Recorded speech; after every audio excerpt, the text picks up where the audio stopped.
Well, hello, everybody. Welcome back to Every Man Has a Story. I'm so fortunate to have my new friend Tim, a retired police officer, to take some time out and do another interview with us. Tim is going to be leaving for the Philippines for good in about a week now, and I'm really excited to have him back on the show. So, thanks a lot, Tim.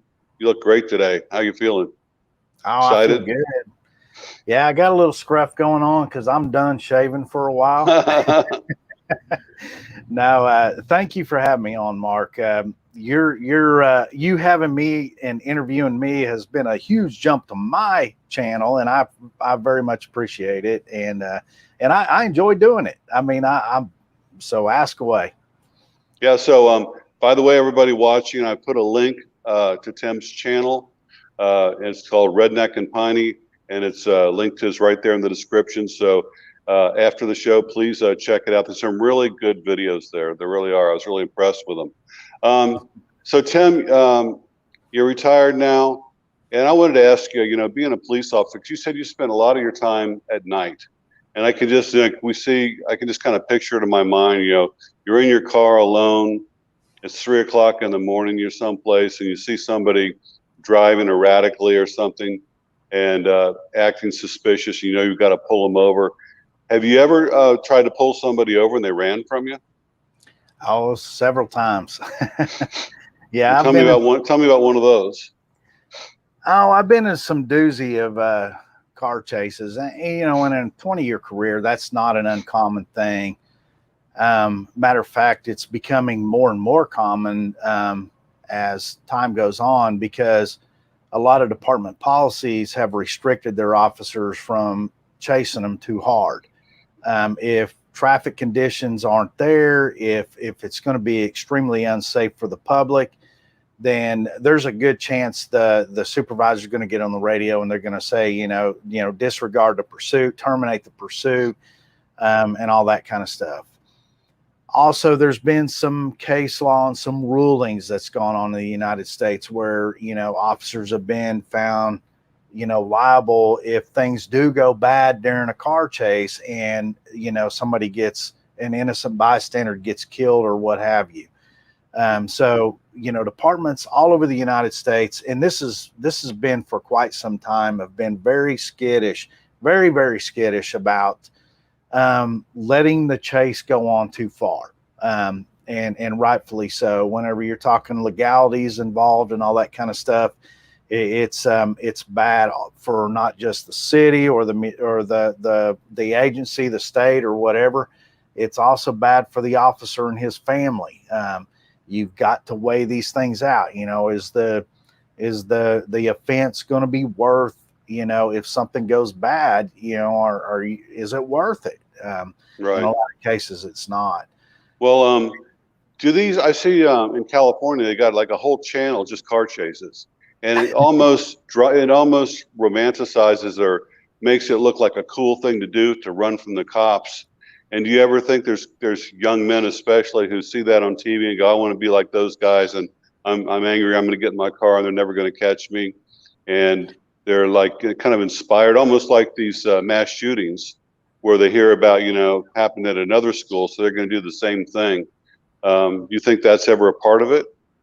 I do. I strongly believe that. I think the media is definitely at fault in some of these things by like you said, Making it entertainment. romanticizing. Yeah, yeah, romanticizing the whole deal. It's matter of fact, I can remember probably about 10 years ago, I think it was, that Oklahoma Highway Patrol was in a car chase with this black Mustang. And of course, you've got, you know, Channel 9 News and their helicopter, they're following it. And everybody is probably about three helicopters about to run into each other up there chasing this car chase. And the Highway Patrol were using the TBI, what we call it in Oklahoma, pit maneuver in some other parts of the nation, where they kept spinning this Mustang out, and he kept recovering and taking off. And they finally ended up getting the guy shut down, and they were asking him, how did you know how to do, how did you recover from getting spun out and all that kind of stuff? And they were like, well, from Grand Theft Auto. he learned a lot of these tactics from Grand Wow. Theft Auto video games. And Wow. but that's the way it is. But That's interesting. Because yeah, with you, like I would think though, with you, since you were usually working at night, and you said sometimes it's too crowded, they call off the chase, but at night it's probably like say 3 o'clock in the morning, open road. There's nobody out there. It's just you and him. you're correct, and it is game haunting, some of those, and I've been in some of those. What's going through your mind? I mean, when the chase starts, like you pull the guy over and all of a sudden he steps on the gas and takes off.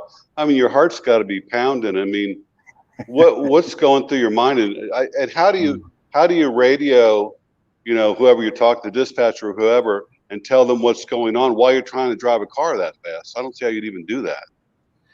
Well, it's hard, and I don't know if you saw my video. I was a field training officer for 13 years, and probably one of the very most difficult things to teach a rookie how to do is to make a traffic stop. There are so many things. Yeah, there's so many things going on in the cab of that car whenever you're trying to make a traffic stop. But I'll get to that here in a minute. You want to know about pursuits.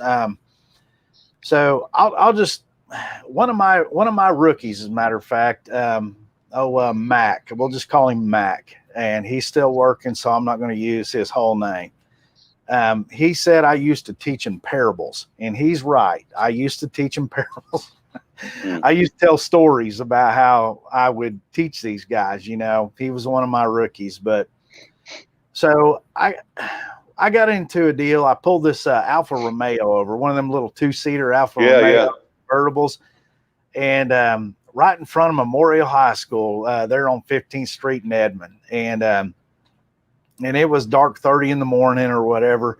And I go up there, and the guy's acting a little bit squirty. We try to watch body language quite a bit and everything. And I'm like, man, what is this dude up to? And so I'm like, hey, you got your driver's license and insurance? I stopped him for speeding, is what I stopped him for.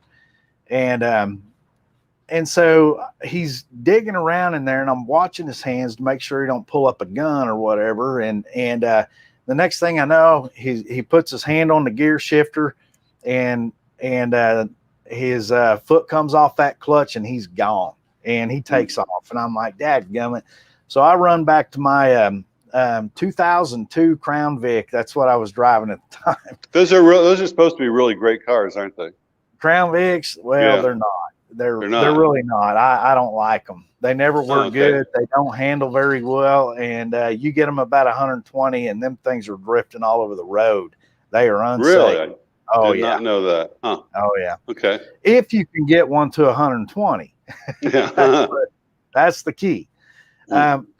Comfort-wise, they are roomy. A lot of guys like those, some of the bigger guys. I'm only 5'7", so, I'm not that big. But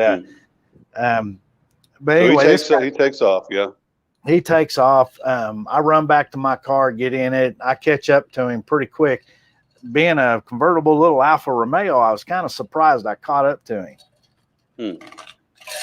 But anyway, he takes off, and he ends up going out to Lake Arcadia, which is in our city. And we're heading out the Mother Road, Route 66, and out towards Lake Arcadia. And I try to get up on him and TVI him or spin him out, pit maneuver him. But every time I'd get up on him, he'd slam on the brakes, and I'd almost go flying right by, kind of like the Maverick and Top Gun thing, And he'd hit the brakes and try to get me to go by him. And then he dives in, goes into one of the campground areas of the lake. He busts through a gate, and I follow him in there, and I was like, all right, we got you now, because you ain't getting out of here. And he goes in, ends up crashing out. And he goes running through the old cross timbers in Oklahoma, kind of up here in the central north part of Oklahoma City area or whatever. And it's thick, is what I'm telling you. Lots of briars, lots of things to chew yourself up with in them woods, and he did. And so we saw. So you're running after him by yourself? No, he lost me in the woods. Oh. You know, he was quick. I lost him real quick once he bailed out of that car. Of course, he's in a convertible. Mhm. So we get the posse around there. We get a perimeter set up, and we actually called in Oklahoma City Police Department's air unit, and their helicopter came through there. And sure enough, one of our canine guys found him up in a tree. He had treated. So we Treat 'em. get him down and we rearrest him, and he went to jail. Coming out, the Alfa Romeo was stolen, of course, and all that. Oh, kind of okay. stuff. So you had a reason to run, yeah. Yeah. And then probably one of the best chases I'd been into was yeah, I didn't instigate this one. I just got into it in the middle of it. One of our guys, he started to pull this little. It was a Ford Ranger, but it had a V8 in it. You used to Mhm. sell cars, so you know about Yeah, these. yeah, yeah. Those are good little trucks. They are, and they're fast. And Yeah. you know, for the weight that's on them, and they got a V8 engine in them, suckers would run. Hmm. And well, I'll tell you what, it outrun a Crown Vic. Wow. And so I had just gotten my 2010 Dodge Charger, and Oh, you had those. Those are nice cars. I like yeah, those. I'm running a Hemi in this one, right? So Yeah. and we get on him, and it. So we're chasing this guy, and we're going down a major thoroughfare in the middle of Edmond, Oklahoma, and it's dark. So yeah, there's not much traffic out. So the supervisors aren't terminating or anything like that. And so it was the guy who instigated it. He's the first in line behind the bad guy. And then we have one of our canine guys, and he's in a Chevy Tahoe, which are at the time all of our canine guys drove. Mhm. And then I'm third in line in my Dodge Charger. And I can't see anything but all these flashing lights in my face from the back of this Tahoe, you know, because they're sitting up high and everything. I can't even Right. see the bad guy. And the guy in the Tahoe, Joe, he gets on the radio and he goes, "Hey," he goes, "if you can get around me in that Charger, get up here." He goes, "He's outrunning us both." And I'm like, okay. So I pass them two on the right, and I start going around them. And I get up around the two police cars, and this guy's a quarter mile ahead of them. And I'm like, Wow. my God. So I drop the hammer on that Charger, and I catch him. And How fast do you think you were going? oh, I know how fast I was going. I went through in. This ain't going to mean nothing to you, Mark, but for you Okies that live in the Oklahoma City area, I went through 164th and Pennsylvania at 135 miles an hour, Wow. which was crazy. That's how fast we went through that That's intersection. scary. That's scary fast. Yeah, Wow. 135 miles an hour. And so I ended up catching him. And of course, the speed slowed down a little bit. We were probably going about 115 or so from that point on. And this guy, he kept me from TVIing him or pit maneuvering him. But So at that speed, though, if you hit a car, don't they flip over and stuff? Like I would think a pickup truck would spin and flip. well, it could, especially a Tahoe. I mean, not a Tahoe, A Ranger. Yeah, whatever. It was a Ford Explorer is what it was. Oh, I thought he was in a Ranger. I may have misspoken, but yeah, it was a Okay. Ford Explorer. Yeah, Okay, one okay. of them little V8 ones. Yeah. I know those cars. Yeah. Yeah. And so anyway, I chased him. We went on for quite a while. We ended up kind of out in the back road area and stuff, which is just my kind of territory out there. And come to find out, we started heading back into we're in Oklahoma City limits at this point, and then we head back into Edmond city limits, and that's when my supervisor actually threw the stop sticks out on him and flattened all his tires, and we got him shut down and all that stuff. So we ended up getting him, and he was just a drunk kid's all he was. But that was probably the most high speed one that I'd been on. And do you find that most of the people that run are young people, or is it all ages? No, I mean it doesn't. Yeah, there's really no age deal on it. People just run for whatever, and like I said, it's becoming more and more predominant now because a lot of these guys know that police departments will call the chase off. If they run hard enough and dangerous enough, they will call the pursuit off. Yeah, but you And got the license number usually, don't you? So and you got a if we, helicopter yeah, in the air. It's like, especially, yeah, I mean, yes, you especially if get we it. have a tag number, then, you know, and all that kind of stuff, we have a pretty good idea of where we can find that vehicle eventually. So, and we can kind of work from there and find out who was driving it at the time and so on and so forth. But some of these guys, I mean, if they're out there intent on doing some really bad stuff, they're going to take tags off of it. And, Yeah. you know, there we are. We don't know who we're chasing, what we're chasing, or anything. It's not like we can go run up there and run the van on the vehicle. So, Well, if they're smart, when, that's what they do. well, when you pull somebody over, before you get out of your car, do you run the VIN number or run the license plate number before you even get out and see who's there, or you do that later? Or?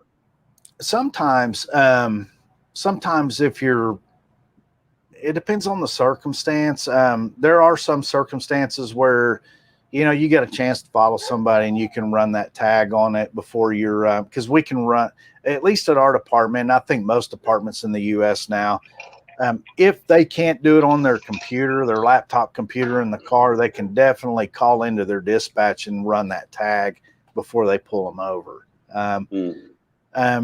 Most dispatches will tell you, okay, you know, this car is a stolen car or whatever, you know, before you, if they have time. But a lot of times we really just don't know what we're going out on. You know, and that's kind of the dangerous part of the job. Have you ever run a tag and they said, well, you know, that person's, you know, wanted for murder or they're violent criminals, you know, that they're, you know, warn you that you got a very dangerous person there? Yeah, you're not going to find that out on the tag. There are some circumstances, I think, in some states where they will tie a name to a tag, but that's a very rare thing. More of what you're going to do is run a tag, find out who the registered owner is, and then run the registered owner and find out if they have warrants or something like that, or some kind of criminal history. But that takes time to do. It's not something you're going to be able to do real quick and real easy. You know, especially if they're about to leave your jurisdiction or something. So, what's the highest speed you've ever done the pit maneuver at on a car?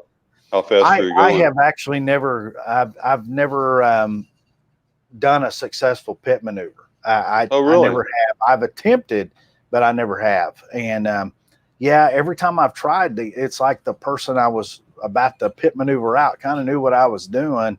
And, you know, they prevented me from doing it and I had to back off. So, yeah, it's not a foolproof thing. It's kind of like one of these deals where, okay, this is and I know this is kind of where you'd like to go on this interview or whatever, but a lot of people's preconceived notions about police officers are so wrong, about the equipment that we have and everything else. Yeah, we carry some stuff on our bat belt, right? You know, just like Batman, but very rarely does it work like it's supposed to work. Nothing is going to ever be the cure-all. There's never going to be one weapon or whatever that's going to be that cure-all that takes somebody into custody without hurting them. It's not going to happen that way. It just don't happen. So interesting. Well, expand on that a little bit more. You know, like for example, how about tasers? You've been around for 20 years, so you must have been around when those came out.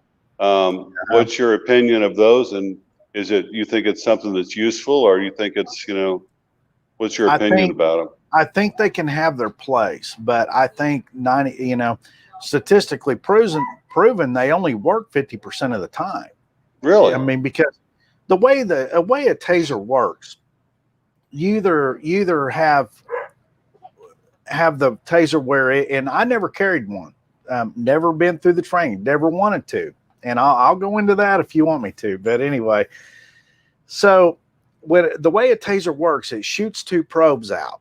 Well, they've got to hit, you know, one's got to hit you, you know, up here, one's got to hit you maybe at the belt line or something like that before it's going to lock you up, you know, and incapacitate you. If the probes, hit like, like this or something like that, it becomes nothing more than a drive stun. It's pain compliance. Well, if you have a person that is wigged out on PCP or even medical marijuana now, people's going to argue with me on that one. But if they're in psychosis from any kind of drug use, pain compliance will not work. You can twist, you can use, pressure points, you can use wrist locks, you can use all kinds of different pain compliance methods on them. It's not going to work. They can't feel it. They don't feel pain. You could beat on them for days and it's not going to hurt them. And so neither is a taser whenever it's being used as a drive stun or something like that. It's not going to work. And so here's where it becomes a problem. So if I'm out there and I'm, within the 21 foot or whatever a taser is effective at or whatever the case, and usually what happens is they shoot, one probe hits them, the other one misses.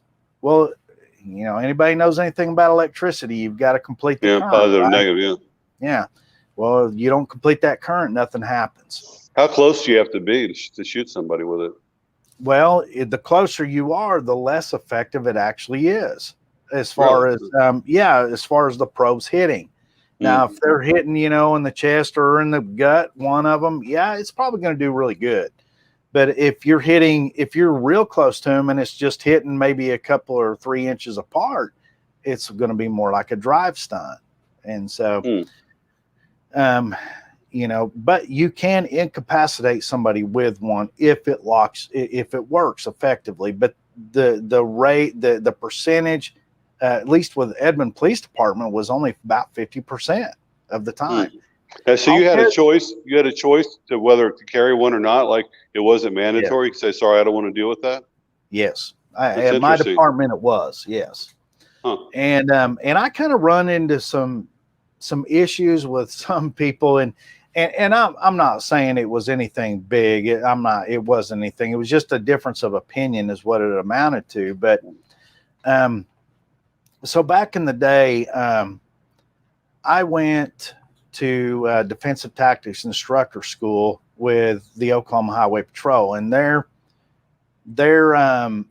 defensive tactics instructor school is one of the best in the nation. As good as you're ever going to get. Oklahoma Highway Patrol is second to none as far as agencies out there, and Edmond Police Department, we have a very close relationship in the way we train. We do a lot of things they do. Matter of fact, we also have on the other side of it a big thing to do with the FBI when it comes down to like negotiator training and everything. So Edmond Police Department is no joke. We've done really good, but they sent me to the Highway Patrol's Defensive Tactics Instructor School, and when I was at the school, like I was telling you, that's where I kind of had my deal with Hoist Gracie, right? Hoist Gracie actually came and taught at the Highway Patrol Defensive Tactics Instructor School. Now, for those of you watching who don't know who Hoist Gracie is, tell them real quickly, who he is. Well, his family is the one who started Brazilian Jiu-Jitsu. The Japanese during the trade with Brazil, and I can't remember the Japanese fella's name, but he came over to Brazil, made friends with Hoist Gracie's father, and basically that family is the one who started Brazilian Jiu-Jitsu. Right. And so the family, they were like trying to demonstrate, okay, we want to demonstrate how effective Brazilian Jiu-Jitsu is, which is kind of a ground version of Japanese Jiu-Jitsu, right? And so they wanted to show, so they picked the smallest guy in their family, which was Hoist. And they said, all right, Hoist, you're going to be our demonstrator, and they sent him out there to fight all these other, and that's where UFC #1 and all them guys started. And he used to fight huge guys when there was really no rules. Yeah. And he was kicking tail, and they had no time limit, no rules. You're right. And that's where I first saw him. And it wasn't long after that is where I ended up going to his school here in Oklahoma and learning some of that, and but he also, when he would come to Oklahoma, he would come teach at the Highway Patrol's Defensive Tactics Instructor School, the ground fighting portion of it. We also learned Thai boxing and everything else you could think of, but one of the things we learned was Brazilian Jiu-Jitsu when it came down to the ground fighting. And so I forgot where. Oh, you were in school, yeah. So we were in the school, and so at one point in time in the school, they were like, "Okay, we're gonna do something here," and they pointed to one of us. You're the bad guy, and you're the good guy. So bad guy, take your gun belt off, and good guy, keep yours on. And they would tell, all right, bad guy, get good guy's gun. And the fight was on. And it was just like, all right, get after it. And the fight was on. And we did everything but punch each other. It was more of a grappling match, but every single time the gun came out of the holster, every single time. And it didn't matter if it was a level 1, level 2. We didn't have any level 3 holsters that anybody was carrying that I can remember. Now, what are level 1, level 2, and level 3 holsters? Because most of our viewers will understand what that means. They're retention levels. And okay. So on a police officer's holster, you have different retention levels. And most of them you'll see out there are either a 1 or 2. Very few of them are level 3. And it's all the officer's preference kind of to decide, okay, how quick on the draw can I be? How quick do I want to be? And a lot of guys will steer away from a level 3 holster because they think it slows them down too much to be too quick on the draw. Matter of fact, I used to get made fun of all the time when I carried a level 3 holster. They always said, oh, you got the Widowmaker, you got the Widowmaker holster. Well, the fact of the matter is I learned how to operate that holster where I wasn't never the slowest guy out there, but I wasn't the fastest either. But I could pull my gun and get the first shot off just as fast as most of the guys out there. It's all in what you're used to. And imagine it's like the accuracy of your shooting is what's most important. Exactly. And so what the deal was is so what we learned was how easy the guns come out of the holster during a ground fight. When you're fighting an officer and you guys are in a fight for your life on the side of the road, and it's just you and him, and you got to understand, we work in Oklahoma where a lot of guys out here, we are a wrestling state. Everybody, matter of fact, I'm the OG of Tuttle Wrestling, the original gangster, but and it's a big joke, Mark. You got to watch that video. I come from a small town called Tuttle, named Tuttle here in Oklahoma, and Tuttle has become a wrestling powerhouse in Oklahoma, and so now they weren't that good when I went there. We were just up and coming. But I always consider myself the original gangster of Tuttle Wrestling, and that's where. Well, like we talked about UFC before, and it's like they're a lot of the most successful fighters have a wrestling background. Yeah, and they build on with the jiu-jitsu and everything else from there. So yeah, so that's true. But yeah, I mean, you're a police officer. Plus, you're wearing all this gear, and all of a sudden you're fighting a guy that's say the same size as you, maybe younger, and he was a wrestler in high school or college too, and. Yeah, that's got to be scary. Has that ever happened to you? Oh yeah, you're always going to run into somebody that's. Yeah, I mean, we're always putting hands on people and people resist. I mean, that happens all the time. It depends on how quick you can get it shut down, and so what I found out was this, and this is why I never would carry a taser, because a taser is one of those things that can incapacitate you if it gets in the bad guy's hands. So if we're out there on the side of the road, the first thing I'm going to protect is my gun. I'm going to be trying to cram that thing in the holster.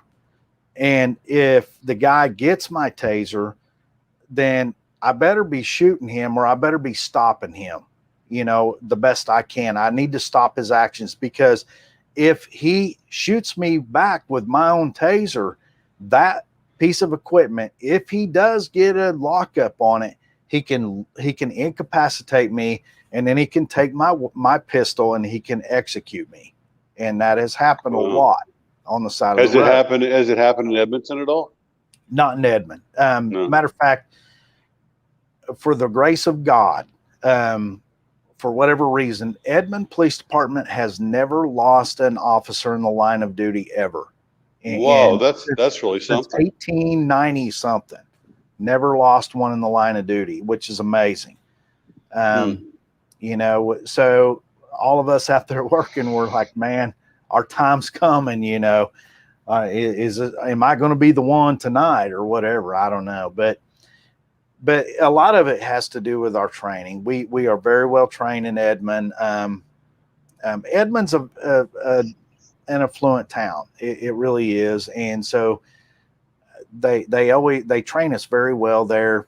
They always have money and all that kind of stuff so that we can go to different training. And we are very fortunate compared to most departments around the United States that we have that opportunity for training. So, were you a police officer back during when Oklahoma City happened with Timothy McVeigh? Yeah, the bombing. No, I wasn't. I was. That was probably about 6 years before my time on the police department. I was actually setting ceramic tile at the time, and that's what my dad did for a living. And he taught me and my brother the trade.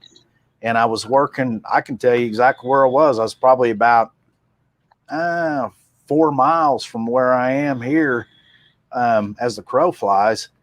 And when that bomb went off, and I remember it shaking, we thought it was a sonic boom or something. Really? You heard it, huh? Oh, yeah. Yeah. Gee. Yeah. And I actually had 2 people from my hometown that got killed in that. So I had a friend of mine who was a police officer. He's a detective in St. George, Utah, and Timothy McVeigh had passed through there. I'm not sure if it was after or before, but he'd actually passed through there, and he was kind of on the hunt for him. Well, it was before, because Timothy McVeigh got caught up in Perry, Oklahoma by Oklahoma Highway Patrol for having an expired tag. Wow. So you never know what you're getting into with some of those, right? But he was actually going north on I-35 whenever he got caught. So going back to car chases, have you ever had a woman do it? Run from you? Not for me personally. It happens quite often, though, more than you think. Oh, really? Yeah. Yeah. So you asked what was the fastest, didn't you? Yeah, I did. Fastest? Well, this is kind of an interesting story. So one day, me and my old buddy Jimbo, we were both working, and he worked evening shift and I was working graveyard shift, but we have this little bit of an overlap between the 2 shifts during that time of night, like from 9 to like 12:30 at night. And Jim's my best friend in the world, and he's also a police officer in Edmond, and great dude, one of the best people you'll ever meet in your life. But we had this kidnapping come out. Wow. And so we go to it. We're all searching the area and all that kind of stuff. And Jim had a little bit newer Charger than I did at the time. And so we're sitting there, and about that time, dispatch comes out on the radio, and we're like, yeah, we've got the victim on the phone, and they say they're going south on I-35, and they're about by Frontier City. Well, at this point, they're already outside of our jurisdiction. But so we get on the radio and we ask our supervisors, hey, can we go try to find this? And they were like, absolutely, go.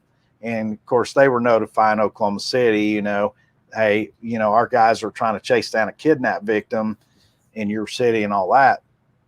And so me and Jim get on I-35, and we start heading down I-35, and he goes, well, he was in front of me. His car was just a little bit faster than mine, just by a few miles an hour.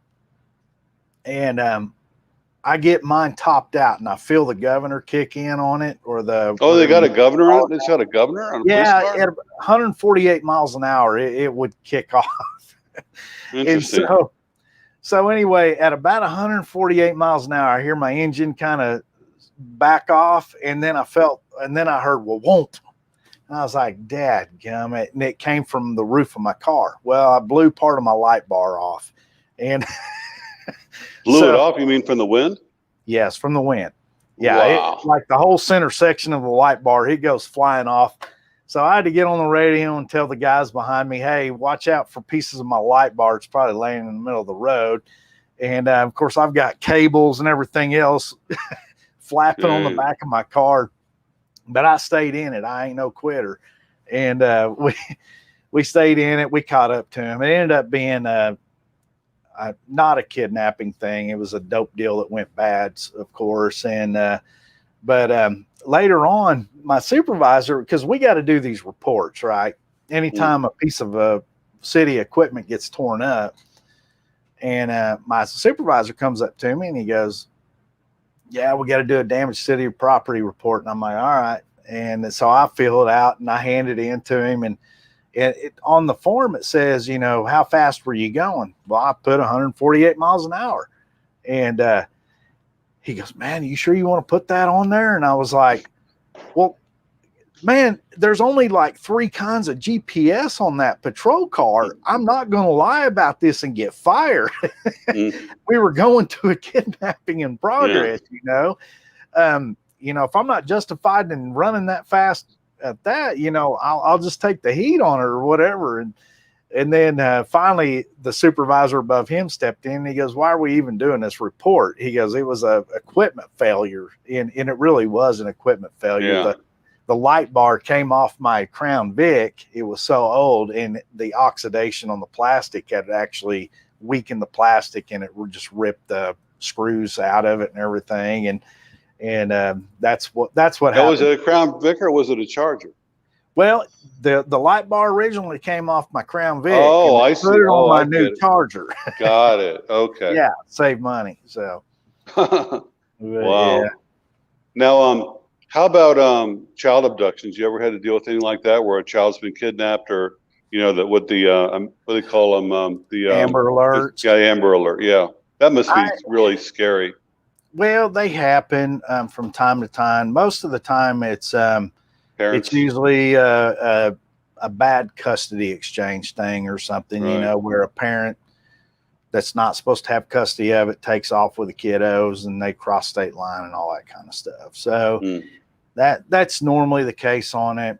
Your true blown sex trafficking, child, you know, that's at least not in this part of the country. That doesn't happen on a daily basis. I know, but I noticed something where I'm sorry to cut you off there, but oh, you're fine. When I was a boy, you know, I like 5, 6 years old, I'd take off, be going all day long, playing in the woods and the creeks, shoot my BB gun. I'd gone all day long, you know, and I was living in a normal neighborhood in Louisville, Kentucky, you know, middle class neighborhood. And the neighbors, like when their children were playing outside, these are kids anywhere from 5 to 12 years old. Their parents would their mother would sit out there in a lawn chair and watch them, and they couldn't leave the yard. And on the school bus would come, it was stopping at almost every kid's house to pick them up. Yeah. And it's like people are terrified that their children would get abducted. And it's really, really rare. However, I saw just like last week or week before in Louisville, Kentucky, a little girl was out there in her front yard and she got snatched. And fortunately, a neighbor saw it and called 911. And the police officer, you know, tracked them down and got her back. But it's like the kids don't have the freedom that I had when I was growing up. I think everybody's too paranoid about, you know, something happening to their kids. Well, I do agree with you on that. I don't really think society has changed a whole heck of a lot when it comes to that sort of thing, other than the fear factor. Right. I grew up, you know, I'm probably 10 years behind you on growing up, and you know, we grew up the same way. You know, my mom used to tell us, well, if somebody kidnaps you, they'll just bring you back by morning. You'll wear them out, you know? And so, yeah, it's not like parents worried about so much about that. And I haven't been to the Philippines yet, but that's kind of the way I would imagine that it is still in the Oh, it is. Philippines. These Kids kids run just, around and they just yeah, go run. yeah, They're in front of kids. my house here where the beach is, like I see these Yeah, boys out there, little groups of 5 or 6, are just running around, going wherever they want to go, and their parents have no idea where they are, and they're not worried about them. Like I haven't heard of yeah, one child being abducted here or anything like that, So, yeah. they're free. Well, and it's like, Christine, we got between me and her, we got a 20-year, age difference. She thinks it's 10. Don't tell her anything. But anyway, um, so anyway, her telling stories of her childhood reminds me of mine, and she talking about the kids. Oh, we just did these kid stuff where they're out there fighting the spiders on the sticks, and Yeah, all that yeah, kind yeah. of stuff, and all that. I mean, that's if we ever have kids, me and Christine, I would much rather raise them in the Philippines than I would here in America nowadays, because everybody is so scared of everything here.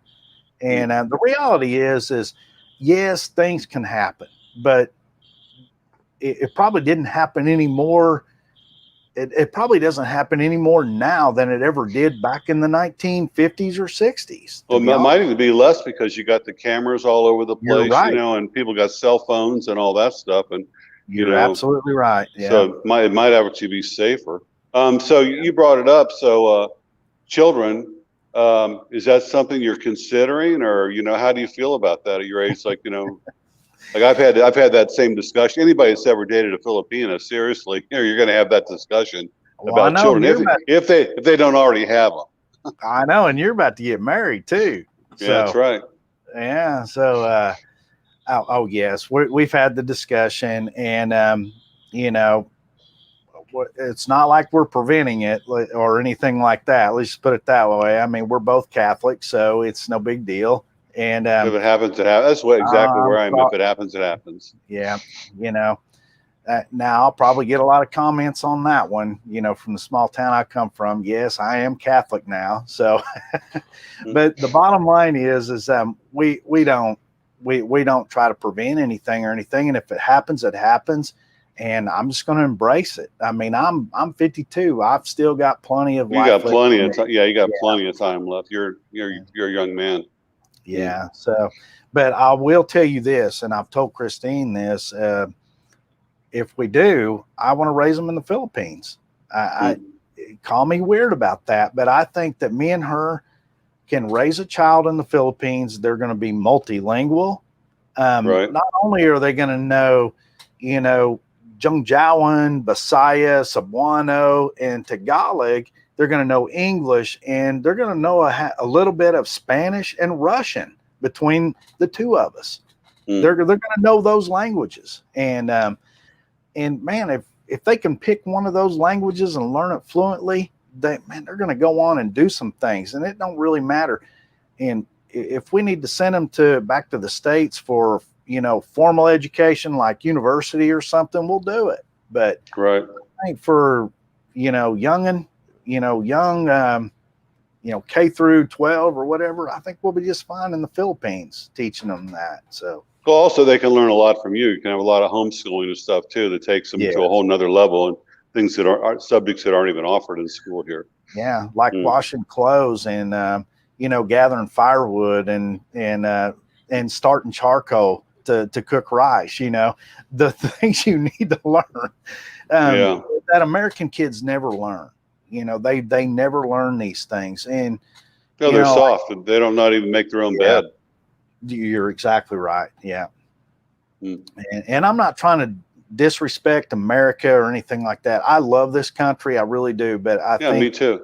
Yeah. I think that we have definitely done a discredit, and it's really not been your generation. It's been my generation raising our kids very, very too soft. We're not, we've tried to coddle them too much, I think. And that's I had chores when I was a kid. I had things I had to do, like mow the lawn, clean the garage, things like that. And you had to do them. Oh yeah. If we tried to sleep in on a Saturday morning, my dad he'd run that dadgum mower right by our bedroom windows until we woke up. And then I was like, I'd My get mom up did and the take it vacuum over. cleaner, outside Yeah. out of my bedroom door when I was a teenager. She'd vacuum Yeah. outside the door. My mom would do that too, or she'd come in there and, threaten to pour water on us or something. Mm-hmm.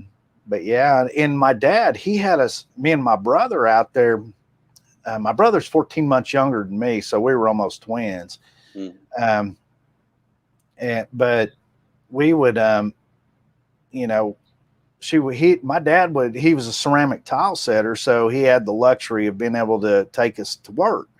And by God, from the time we were probably 10 or 11 years old, we never knew what a summer break was or a spring break or a Christmas break. We were with Dad working. He always made us work. And that's just the way it was. So it's a good skill to know. When you come here, they put tile floors in almost every house if they can afford it. Yeah, I saw that. Well, the main thing he taught us was work ethic, and him and my mom both did. My parents were workers now, and and I'm not near the worker they are, but compared to a lot of people out there, I'm pretty good. A lot of people just don't even want to come to work anymore. So I know, especially since they're getting paid $600 a week, unemployment. I know it. That's insanity. I never got one dadgum check of any of that money, that stimulus money. Why not? Never got one penny of it. Why? That doesn't make any sense. Well, I'll tell you why. It's because I work too much. Between my police job and my security job, I made too much. So of course, I was considered a single person. So, you made over a certain amount as a single person. You didn't get any stimulus money. I got mine. Well, yeah. Yeah. Nice little bone. Hey, I wanted to ask you, the RV that you're living in, have you got that sold yet, or what's going to happen with that when you leave to the Philippines? We've got that taken care of. So yeah, matter of fact, Tuesday, my buddy's coming to pick it up, and he's going to have it at his place for a little bit. And then, we're going to have it all taken care of. So yeah, everything's falling into place just like it should, That means it's meant to be, you're making the right decision. Yeah. Well, Paul, your buddy, Paul, he was, old dog, new tricks. Yeah. He was talking about, what the things he regretted and all that stuff. And I even made a comment on deal, I actually finally sold a vehicle this time around and made money on it. I have never been able to do that in my entire life. And so, yeah, the truck I had to pull this fifth wheel, I actually made a little bit of a profit on it. So I was happy. And then Christine's car, same way. So, now, what are you going to do in the Philippines? You going to buy a car, a motorcycle? What's your plan? Well, we've already purchased a multi-cab, Suzuki multi-cab from. Those are nice. I've seen those. Yeah, some of Christine's family, and it was kind of a mutual deal. We wanted it, and they needed to get rid of it, so we helped them out with that, and they helped us. And then I want to get that, and I also want to get a motorbike, and just maybe a 250 or something. I don't know. Yeah, a 250 is a good size. Yeah, that's what I was looking for, but I couldn't find one I liked, so ended up with a 400. But I don't know, it's like yours, though. it kind of brings back your youth a little bit. Like last time I had a motorcycle, I was in my 20s, and you're out there on the road, especially when it's a nice day or night and it's nice outside. Just kind of, it makes you feel young. Oh yeah. I almost got killed on a motorcycle once, so I'm a little wary of them, but riding them around, the province and in the Philippines, I think I'll be okay with it. Yeah. So. Just got to be aware constantly of, everything around you. And then plus I drive slow. Like I rarely go over 50 miles an hour. I'm usually like, 35, 40 miles an hour. So you have plenty of time to correct if somebody does something stupid, Yeah. That's what Christine was telling me. You got to go kind of slow there because kids are out in the road or carabao or whatever, dogs. Dogs. Yep. Yeah.